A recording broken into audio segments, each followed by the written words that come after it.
The year begins not with fireworks, but with steam. "Hello everyone," Deep says softly, her voice carrying the warmth of a kitchen already alive with preparation. Too Deep wishes you all a happy and healthy new year. It is Tet, the Vietnamese Lunar New Year, and in this modest but vibrant home, celebration does not begin with extravagance. It begins with Bon Chung. A kitchen full of leaves and memory. On the table lie neatly stacked dong leaves, glossy and green. Bowls of soaked glutinous rice gleam pearly white beside golden mung beans and carefully marinated pork. The room smells faintly of coconut jam and wood smoke. Today I'm going to make Bon Chung to celebrate Tet. Beside her, little Nhi watches with solemn concentration, entrusted with the sacred first step. Put a little rice in first, Deep instructs gently. Add some beans. Spread it out. More beans on top. A piece of meat, then cover it with rice. The ritual is ancient. Each movement carries centuries of tradition. Bon Chung is not merely food, it is memory folded into leaves. Patience bound with string. The first cake emerges slightly crooked. Deep laughs. This one's a little uneven, but it's all right. Nhi insists on making her own. Do you really know how? Deep teases. Yes, I know. The child bends the leaves clumsily, hands fumbling. Rice spills. The string tangles.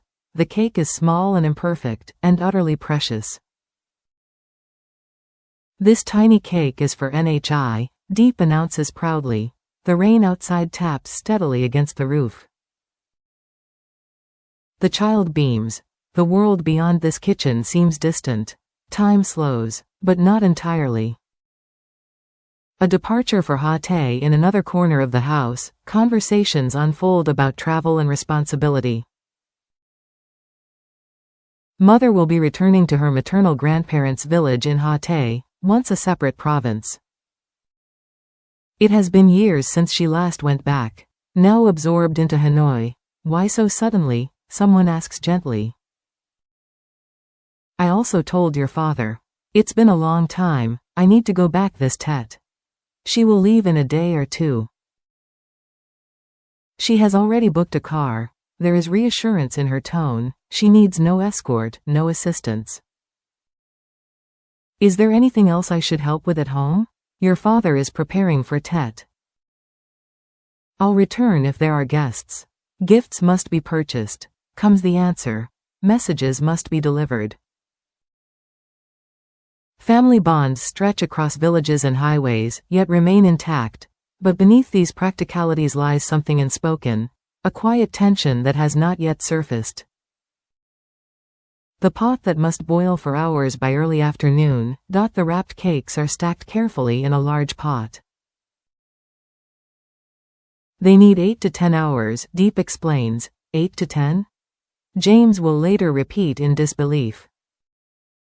Yes. If they're large square cakes, 16 to 18. The fire crackles beneath the pot. Water must be replenished constantly. Tet demands endurance. Vigilance is required. Nhi grows tired and falls asleep early, worn out from helping and from the rain-soaked day of preparation. Deep continues tending the fire. Smoke curls into the night air.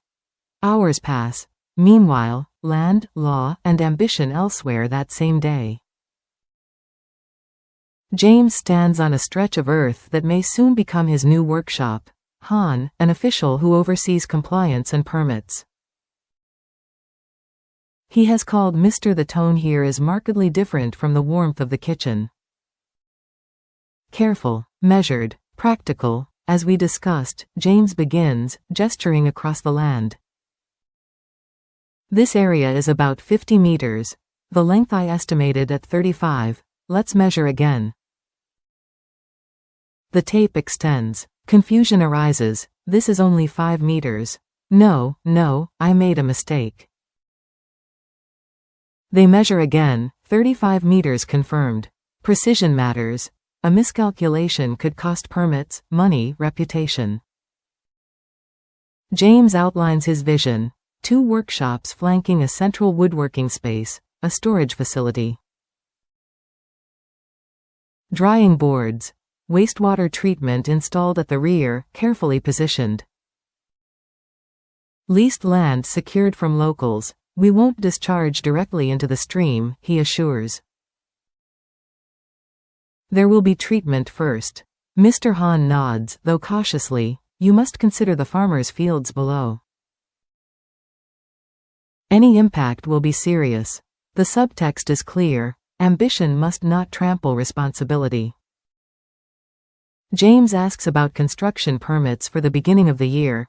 Paperwork is complete, but competition is fierce. Many businesses are applying. If you can help expedite. James begins. Hahn interrupts gently but firmly. Mister, please don't mention money. This is our duty. Integrity stands between them like a boundary line. They continue. Industry codes are discussed. 3,100 for manufacturing beds, wardrobes, tables, and chairs. Veneer production. Retail codes. Eucalyptus potential for furniture and paper. Can tractors operate on main roads? No. Then transportation laws. Agricultural machinery is banned from national highways. Use them only within hills and fields. Transfer goods to trucks before entering main roads. Regulation. James listens carefully. Compliance, adaptation. The success of his enterprise depends on understanding these invisible boundaries. They conclude with photographs of the land. A drink at a convenience store. Business, like Bon Chung, requires patience and fire. Nightfall. Smoke and confession. By the time James returns home, the scent of boiled leaves fills the air. It is nearly 9. You've been boiling them since 1? He asks, astonished. Yes. He sits nearby, though not too close to the heat. Maybe we should travel this Tet, he suggests lightly. You promised we'd explore the Northwest provinces. She smiles faintly. Memories are already here, she says. We don't need to go far. There is something in her tone, a shadow beneath the warmth. Is something wrong? She asks quietly. The fire crackles between them.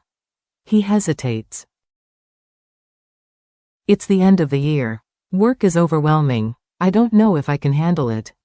She reaches for him, not physically, but emotionally. You don't have to carry it alone.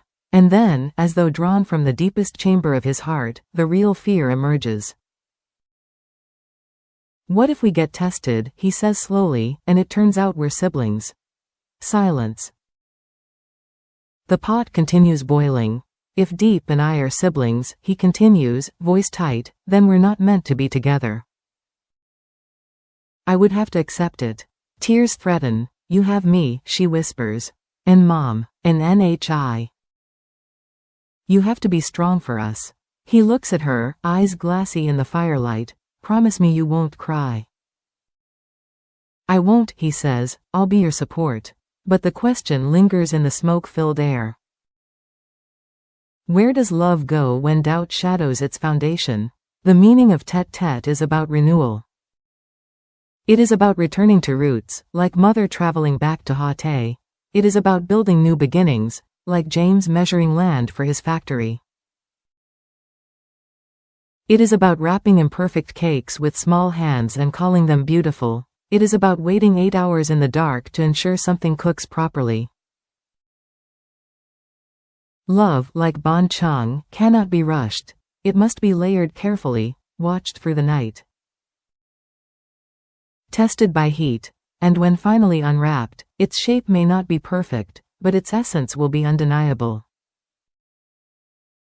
Where will their story lead? Will the workshop rise as planned? Will permits arrive in time? Will tractors be replaced with trucks and eucalyptus become veneer? Will Mother return safely from Haute? And most of all, will the fear James voiced dissolve in truth? Or will it redraw the boundaries of their love? For now. The pot continues to boil, and they sit beside it together.